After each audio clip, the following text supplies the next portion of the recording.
আপনাদেরকে সংগ্রামী শুভেচ্ছা জানাচ্ছি।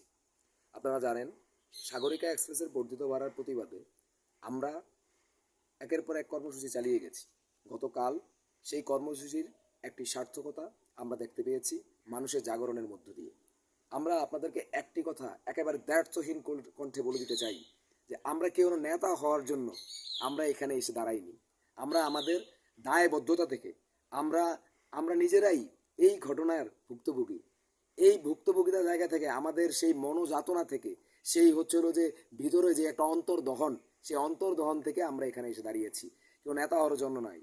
যারা আমাকে অন্তত ব্যক্তিগতভাবে, আমাদেরকে অন্তত ব্যক্তিগতভাবে যারা চেনেন তারা জানেন, অনেক নেতৃত্বের হাতছানিকে আমরা হচ্ছে হলো যে পায়ের তলে মুড়িয়ে আমরা এখনও নিজেরা চলছি। আমরা নেতৃত্বের হাতছানিতে কখনো নিজেদেরকে সেখানে হচ্ছে হলো যে নিয়ে বসাইনি।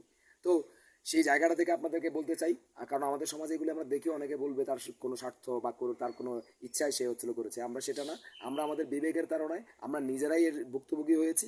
আমরা দেখেছি যে এই অ্যানেল ট্রেডিং মানে সাগরিকার যারা মালিক, সেই কর্তৃপক্ষ 2019 সালে 25 টাকার ভাড়া 30 টাকা দেওয়ার কারণে একজন ভোক্তার অভিযোগের কারণে ভোক্তা অধিকার 40,000 টাকা জরিমানা করে এই অ্যানেল ট্রেডিংকে 2019 সালে। যখন আমরা বলতাম যে স্বৈরশাসক ছিল, হাসিনা ছিল, কথা বলতে দিত না, তখনই আসলে যে একজন লোক তার অধিকার কেড়ে নিয়েছে, ভোক্তা অধিকার, তাকে 40,000 টাকা এই অ্যানেল ট্রেডিংকে 40,000 টাকা জরিমানা করে এবং 10,000 টাকা ওই ব্যক্তিকে, এই অভিযুক্ত যে অভিযোগ করছে তাকে 10,000 টাকা দেওয়া হয়।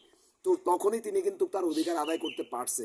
আসলে এটা দিয়ে আমরা বুঝি যে স্বৈরাচার থাকুক আর ফেসিস্ট থাকুক, যেই থাকুক, যে অধিকার কেড়ে নেওয়া, যে সচেতন সে সব সময় পারে, আর যে অচেতন সে সব সময় ঘুমায়।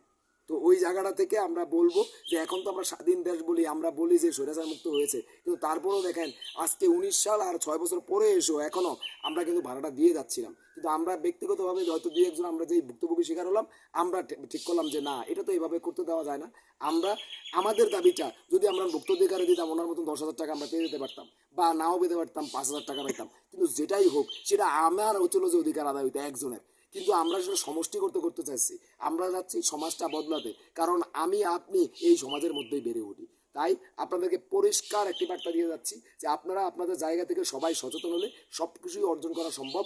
আমরা গতকালে দেখেছি যে মানুষ জাগার কারণে আজকে কর্তৃপক্ষই ঘোষণা দিয়েছে যে সবাই নিজের অধিকারটা নিজে আদায় করে নিন, নিজে বুঝে নিন। রেলওয়ে কর্তৃপক্ষই ঘোষণা দিয়ে 90 টাকা ভাড়া নিয়েছে এবং 1 টাকা বর্ধিত ভাড়া না দেওয়ার জন্য তারা আহ্বান জানিয়েছে। এগুলি একটু বুঝুন, একটু ভাবুন।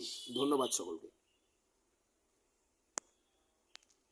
কমেন্ট 5 মিনিট গেছি, 5 মিনিট গেছি না, কমেন্ট 3 মিনিট মানে 2 মিনিট 52 সেকেন্ড। তাই নাকি? এত কথা কইছি।